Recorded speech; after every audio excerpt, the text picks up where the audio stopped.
ಎಲ್ಲರಿಗೂ ನಮಸ್ಕಾರ ಸ್ನೇಹಿತರೆ. ಪರಂಪರೆ ಚಾನಲ್ಗೆ ನಿಮ್ಮೆಲ್ಲರಿಗೂ ಸ್ವಾಗತ. ಸ್ನೇಹಿತರೆ, ಮಂಗಳವಾರದ ಈ ಪೂಜೆ ಮಾಡಿದರೆ ಬಡತನ ಓಡಿ ಹೋಗುತ್ತದೆ, ಹಣದ ಸುರಿಮಳೆ ಬೀಳುವ ಅದ್ಭುತವಾದಂತ ಕತೆ ಈ ದಿನ ತಿಳಿದುಕೊಳ್ಳೋಣ.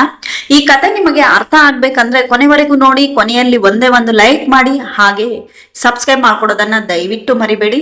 ಸ್ನೇಹಿತರೆ, ಕಥೆಯನ್ನು ಮುಂದುವರಿಸೋಣ. ಒಂದು ಸಣ್ಣ ಹಳ್ಳಿಯಲ್ಲಿ ರಾಮು ಎನ್ನುವ ಬಡವನೊಬ್ಬ ಇದ್ದನು. ಅವನ ಜೀವನದಲ್ಲಿ ಎಷ್ಟೇ ಪ್ರಯತ್ನ ಮಾಡಿದರೂ ಹಣ ಕೈಗೆ ಬರುತ್ತಿರಲಿಲ್ಲ. ಮನೆಗೆ ಸದಾ ಕಷ್ಟ, ಸಾಲ ಮತ್ತು ದುಃಖ ಮಾತ್ರವೇ ಇತ್ತು.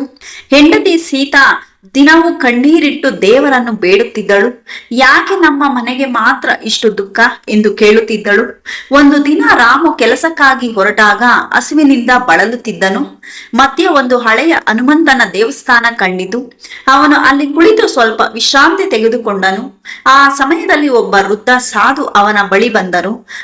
ರಾಮುವಿನ ದುಃಖವನ್ನು ನೋಡಿ ಅವರು ಪ್ರಶ್ನಿಸಿದರು, ಮಗನೇ, ನಿನ್ನ ಮುಖದಲ್ಲಿ ತುಂಬಾ ನೋವು ಕಾಣುತ್ತಿದೆ. ರಾಮು ತನ್ನ ಎಲ್ಲಾ ಸಮಸ್ಯೆಗಳನ್ನು ಸಾಧುವಿಗೆ ಹೇಳಿಕೊಂಡನು. ಸಾಧು ನಿಧಾನವಾಗಿ ನಗುತ್ತಾ ಹೇಳಿದರು, ನಿನ್ನ ಜೀವನ ಬದಲಾಗಬಹುದು, ಆದರೆ ನೀನು ನಂಬಿಕೆ ಇಡಬೇಕು. ಮಂಗಳವಾರದ ಪೂಜೆ ಸರಿಯಾಗಿ ಮಾಡಿದರೆ ದರಿದ್ರ ದೂರವಾಗುತ್ತದೆ ಎಂದು ಸಾಧುಗಳು ಹೇಳಿದರು. ರಾಮು ಆಶ್ಚರ್ಯದಿಂದ ಕೇಳಿದನು, ಸ್ವಾಮಿ, ನಾನು ಏನು ಮಾಡಬೇಕು? ಸಾಧು ವಿವರವಾಗಿ ಹೇಳಲು ಪ್ರಾರಂಭಿಸಿದರು. ಮಂಗಳವಾರ ಬೆಳಗ್ಗೆ ಬೇಗ ಎದ್ದು ಸ್ನಾನ ಮಾಡಿ ಹನುಮಂತನಿಗೆ ದೀಪ ಹಚ್ಚಿ ಬೆಳ್ಳೆಲೆ ಅರ್ಪಿಸು. ಆ ದಿನ ಕೆಂಪು ಹೂಗಳನ್ನು ಅರ್ಪಿಸಬೇಕು. ಹನುಮಾನ್ ಚಾಲೀಸ್ ಪಠಿಸಬೇಕು. ಮನೆಗೆ ಬಡವರಿಗೆ ಅನ್ನದಾನ ಮಾಡಬೇಕು. ಇದು 7 ಮಂಗಳವಾರ ಕಾಲ ಮಾಡು, ನೀನು ಬದಲಾವಣೆ ಕಂಡುಕೊಳ್ಳುವಿ. ರಾಮ ಮನೆಗೆ ಬಂದು ಈ ವಿಷಯವನ್ನು ಹೆಂಡತಿಗೆ ತಿಳಿಸಿದನು. ಸೀತಾ ಕೂಡ ಇದನ್ನು ನಂಬಿ ಪೂಜೆ ಮಾಡಲು ಸಿದ್ಧಳಾದಳು. ಮೊದಲ ಮಂಗಳವಾರ ಅವರು ತುಂಬಾ ಭಕ್ತಿಯಿಂದ ಪೂಜೆ ಮಾಡಿದರು, ಆದರೆ ಯಾವುದೇ ಬದಲಾವಣೆ ಕಾಣಿಸಲಿಲ್ಲ. ಆದರೂ ಅವರು ನಂಬಿಕೆಯನ್ನು ಬಿಡಲಿಲ್ಲ. 2ನೇ ಮಂಗಳವಾರ ಅವರು ಇನ್ನೂ ಹೆಚ್ಚು ಭಕ್ತಿಯಿಂದ ಮಾಡಿದರು. 3ನೇ ಮಂಗಳವಾರ ಅವರ ಮನಸ್ಸಿನಲ್ಲಿ ಶಾಂತಿ ಬರುತ್ತಿತ್ತು. 4ನೇ ಮಂಗಳವಾರ ಒಂದು ಚಿಕ್ಕ ಅದ್ಭುತ ನಡೆಯಿತು. ರಾಮುವಿಗೆ ಒಂದು ಕೆಲಸ ಸಿಕ್ಕಿತು. ಅವರು ಆಶ್ಚರ್ಯದಿಂದ ದೇವರಿಗೆ ಧನ್ಯವಾದ ಹೇಳಿದರು. ರಾಮುಗೆ ಸಿಕ್ಕ ಆ ಚಿಕ್ಕ ಕೆಲಸ ಅವನಿಗೆ ಹೊಸ ಆಶೆಯನ್ನು ಕೊಟ್ಟಿತು. ಅವನು ದಿನವೂ ದುಡಿಯಲು ಪ್ರಾರಂಭಿಸಿದನು. ಹಣ ಹೆಚ್ಚು ಇರಲಿಲ್ಲ, ಆದರೆ ಮನಸ್ಸಿಗೆ ಧೈರ್ಯ ಬಂದಿತು. ಸೀತಾ ಕೂಡ ದೇವರಿಗೆ ಧನ್ಯವಾದ ಹೇಳುತ್ತಾ ಪೂಜೆ ಮುಂದುವರಿಸುತ್ತಿದ್ದಳು. ಮನೆಯಲ್ಲೊಂದು ಹೊಸ ಶಾಂತಿ ನೆಲೆಸಿತು. 5ನೇ ಮಂಗಳವಾರ ಬೆಳಿಗ್ಗೆ ರಾಮು ಬೇಗ ಎದ್ದು ಸ್ನಾನ ಮಾಡಿದನು. ಮನೆಯ ಮುಂದೆ ಸ್ವಚ್ಛತೆ ಮಾಡಿ ರಂಗೋಲಿ ಹಾಕಿದರು. ಸೀತಾ ದೀಪ ಹಚ್ಚಿ ಹನುಮಂತನ ಮುಂದೆ ಪೂಜೆ ಮಾಡುತ್ತಿದ್ದಳು.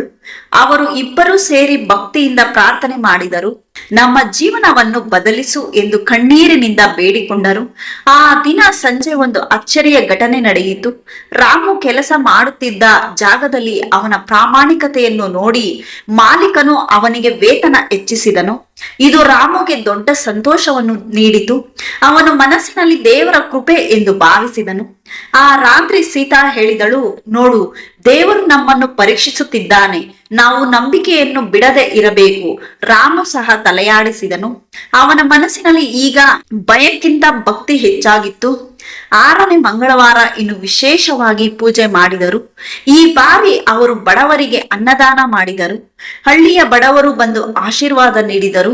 ನಿಮ್ಮ ಮನೆಗೆ ಸದಾ ಸಮೃದ್ಧಿ ಇರಲಿ ಎಂದು ಹೇಳಿದರು. ಆ ಆಶೀರ್ವಾದಗಳು ಮನೆಗೆ ಒಳ್ಳೆಯ ಶಕ್ತಿ ತಂದವು. ಅದೇ ದಿನ ರಾತ್ರಿ ರಾಮುವಿಗೆ ಒಂದು ಕನಸು ಬಂತು. ಅವನ ಕನಸಿನಲ್ಲಿ ಹನುಮಂತನ ಸ್ವಾಮಿ ಕಾಣಿಸಿಕೊಂಡ. ಭಯಪಡಬೇಡ, ನಿನ್ನ ಭಕ್ತಿ ನಿನ್ನನ್ನು ರಕ್ಷಿಸುತ್ತದೆ ಎಂದು ಹೇಳಿದರು. ಇನ್ನೂ ಒಂದು ಮಂಗಳವಾರ ಪೂಜೆ ಪೂರ್ಣಗೊಳಿಸು ಎಂದು ಆಶೀರ್ವಾದ ನೀಡಿದರು. ರಾಮು ಬೆಚ್ಚಿ ಬಿದ್ದು ಎದ್ದನು, ಆದರೆ ಮನಸ್ಸಿನಲ್ಲಿ ಸಂತೋಷ ತುಂಬಿತ್ತು. ಮುಂದಿನ ದಿನ ರಾಮು ತನ್ನ ಹೆಂಡತಿಗೆ ಈ ಕನಸನ್ನು ಹೇಳಿದನು. ಸೀತಾ ಇದನ್ನು ದೇವರ ಸೂಚನೆ ಎಂದು ನಂಬಿದಳು. ಇದು ನಮ್ಮ ಜೀವನದ ತಿರುವು ಎಂದು ಅವಳು ಹೇಳಿದರು. ಇಬ್ಬರು ಇನ್ನು ಹೆಚ್ಚು ಭಕ್ತಿಯಿಂದ ಮುಂದಿನ ಮಂಗಳವಾರಕ್ಕಾಗಿ ಕಾಯುತ್ತಿದ್ದರು. ಮನೆಯಲ್ಲೀಗ ಆಶೆಯ ಬೆಳಕು ಹೊಳೆಯುತ್ತಿತ್ತು. 7ನೇ ಮಂಗಳವಾರ ಅಂತಿಮ ದಿನ ಬಂದಿತು. ಆ ದಿನ ಅವರು ಬೆಳಗ್ಗೆಯಿಂದಲೇ ಪೂಜೆ ಸಿದ್ಧತೆ ಮಾಡಿಕೊಂಡರು. ಮನೆ ಸಂಪೂರ್ಣ ಸ್ವಚ್ಛವಾಗಿ ದೀಪಗಳಿಂದ ಅಲಂಕರಿಸಲಾಗಿತ್ತು. ಕೆಂಪು ಹೂಗಳು, ಬೆಳ್ಳಲೆ, ಪ್ರಸಾದ ಎಲ್ಲವೂ ಸಿದ್ಧವಾಗಿತ್ತು. ಇದು ಅವರ ಜೀವನದ ಅತ್ಯಂತ ಮುಖ್ಯ ದಿನವಾಗಿತ್ತು. ಅವರು ಪೂಜೆ ಪ್ರಾರಂಭಿಸಿದರು. ಭಕ್ತಿಯಿಂದ ಹನುಮಾನ್ ಚಾಲೀಸ್ ಪಠಿಸಿದರು. ಮನಸ್ಸಿನಲ್ಲಿ ಒಂದು ಅಚ್ಚರಿ, ಶಾಂತಿ ಮತ್ತು ಶಕ್ತಿ ಮೂಡಿತು. ಒಂದು ಅದ್ಭುತ ಸಂಭವಿಸಲು ಸಿದ್ಧವಾಗಿತ್ತು. ಅವರ ಜೀವನ ಸಂಪೂರ್ಣ ಬದಲಾಗಿತ್ತು. 7ನೇ ಮಂಗಳವಾರ ಪೂಜೆ ಭಕ್ತಿಯಿಂದ ನಡೆಯುತ್ತಿತ್ತು. ರಾಮ ಮತ್ತು ಸೀತಾ ಕಣ್ಣೀರಿನಿಂದ ದೇವರನ್ನು ಪ್ರಾರ್ಥಿಸುತ್ತಿದ್ದರು. ಇದು ನಮ್ಮ ಕೊನೆಯ ಪ್ರಯತ್ನ ಎಂದು ಮನಸ್ಸಿನಲ್ಲಿ ಯೋಚಿಸಿದರು. ಮನೆಯ ತುಂಬ ದೀಪಗಳ ಬೆಳಕು ಹರಡಿತ್ತು. ಆ ಕ್ಷಣದಲ್ಲಿ ಒಂದು ದೈವಿಕ ಶಕ್ತಿ ಅನುಭವವಾಗುತ್ತಿತ್ತು. ಪೂಜೆ ಮುಗಿದ ತಕ್ಷಣ ಒಂದು ವಿಚಿತ್ರ ಘಟನೆ ನಡೆಯಿತು. ಮನೆ ಬಾಗಿಲನ್ನು ಯಾರೋ ತಟ್ಟಿದ ಶಬ್ದ ಕೇಳಿಸಿತು. ರಾಮು ನಿಧಾನವಾಗಿ ಬಾಗಿಲು ತೆರೆದನು. ಬಾಗಿಲಿನ ಮುಂದೆ ಒಬ್ಬ ಶ್ರೀಮಂತ ವ್ಯಾಪಾರಿ ನಿಂತಿದ್ದನು. ಅವನ ಮುಖದಲ್ಲಿ ಆತುರ ಮತ್ತು ಸಂತೋಷ ಎರಡೂ ಕಾಣುತ್ತಿತ್ತು. ನೀನು ರಾಮುನಾ ಎಂದು ವ್ಯಾಪಾರಿ ಕೇಳಿದನು. ರಾಮು ಆಶ್ಚರ್ಯದಿಂದ ಹೌದು ಎಂದು ಉತ್ತರಿಸಿದನು. ವ್ಯಾಪಾರಿ ಹೇಳಿದನು, ನಾನು ಬಹಳ ದಿನಗಳಿಂದ ನಿನ್ನನ್ನು ಹುಡುಕುತ್ತಿದ್ದೇನೆ. ನಿನ್ನ ತಂದೆಯೊಬ್ಬ ಸಾಲ ನನಗೆ ಕೊಡಬೇಕಿತ್ತು. ರಾಮು ಗಾಬರಿಯಿಂದ ಕೇಳಿದನು, ಆದರೆ ನನ್ನ ತಂದೆ ಬಡವನೇ ಇದ್ದರೂ ವ್ಯಾಪಾರಿ ನಗುತ್ತಾ ಹೇಳಿದನು, ಹೌದು, ಆದರೆ ಅವನು ಒಮ್ಮೆ ನನಗೆ ಸಹಾಯ ಮಾಡಿದರು. ಅದನ್ನು ಮರೆಯದೆ ನಾನು ಈಗ ನಿನ್ನನ್ನು ಹುಡುಕಿಕೊಂಡು ಬಂದಿದ್ದೇನೆ. ಇದು ನಿನ್ನ ತಂದೆಯ ಸಾಲದ ಪ್ರತಿಫಲ. ಅವನು ಒಂದು ದೊಡ್ಡ ಹಣದ ಮೊತ್ತವನ್ನು ರಾಮುವಿಗೆ ಕೊಟ್ಟನು. ರಾಮ ಮತ್ತು ಸೀತಾ ನಂಬಲಾರದಂತೆ ನೋಡಿದರು. ಅವರ ಕಣ್ಣುಗಳಲ್ಲಿ ಸಂತೋಷದ ಕಣ್ಣೀರು ತುಂಬಿತು. ಇದು ದೇವರ ಕೃಪೆ ಎಂದು ಇಬ್ಬರು ಒಟ್ಟಿಗೆ ಹೇಳಿದರು. ಆ ಕ್ಷಣ ಅವರ ಜೀವನ ಸಂಪೂರ್ಣ ಬದಲಾಗಿತು.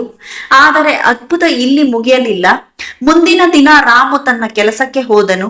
ಅಲ್ಲಿ ಮಾಲೀಕನು ಮತ್ತೊಂದು ದೊಡ್ಡ ಅವಕಾಶ ನೀಡಿದನು. ನೀನು ನನ್ನ ವ್ಯಾಪಾರ ನೋಡಿಕೊಳ್ಳಬೇಕು ಎಂದು ಹೇಳಿದನು. ರಾಮುವಿಗೆ ದೊಡ್ಡ ಹೊಣೆಗಾರಿಕೆ ಸಿಕ್ಕಿತು.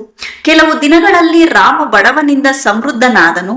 ಮನೆಯಲ್ಲೀಗ ಹಣದ ಕೊರತೆ ಇರಲಿಲ್ಲ.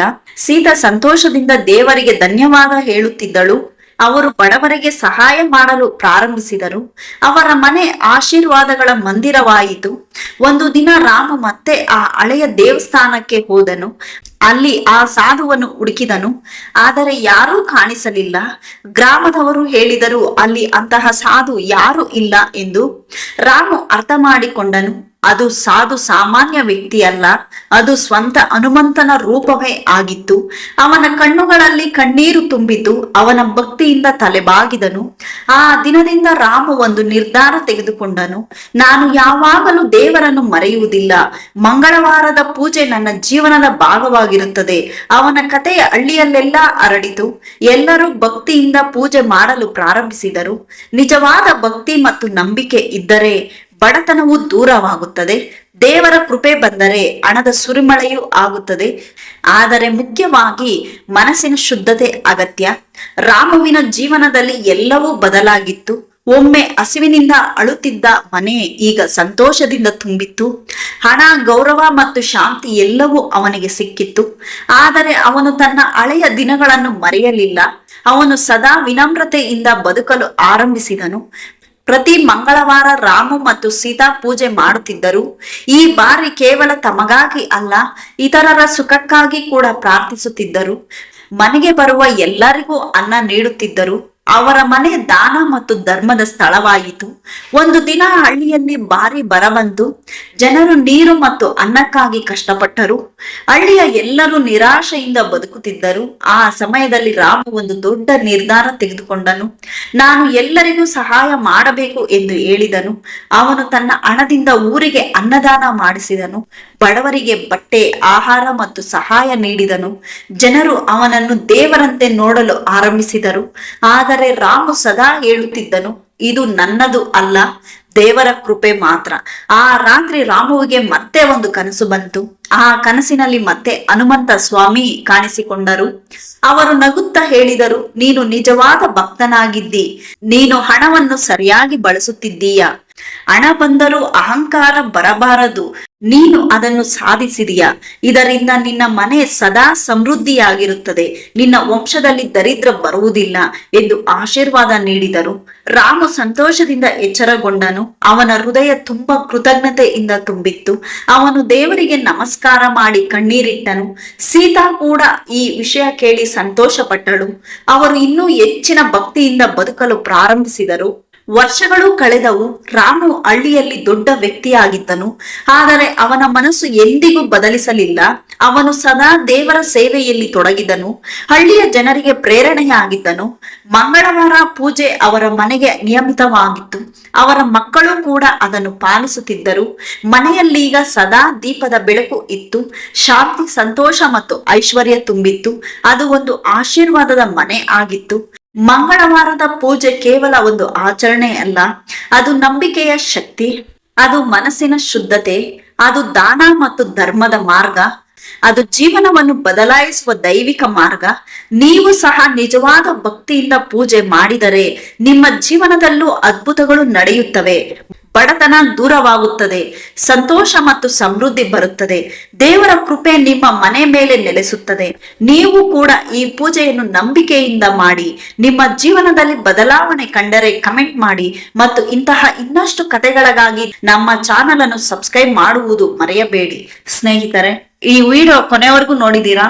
ಇಲ್ಲಿವರೆಗೂ ನೋಡಿದಕ್ಕಾಗಿ ನಿಮ್ಮೆಲ್ಲರಿಗೂ ಧನ್ಯವಾದಗಳು ಸ್ನೇಹಿತರೆ. Thank you so much.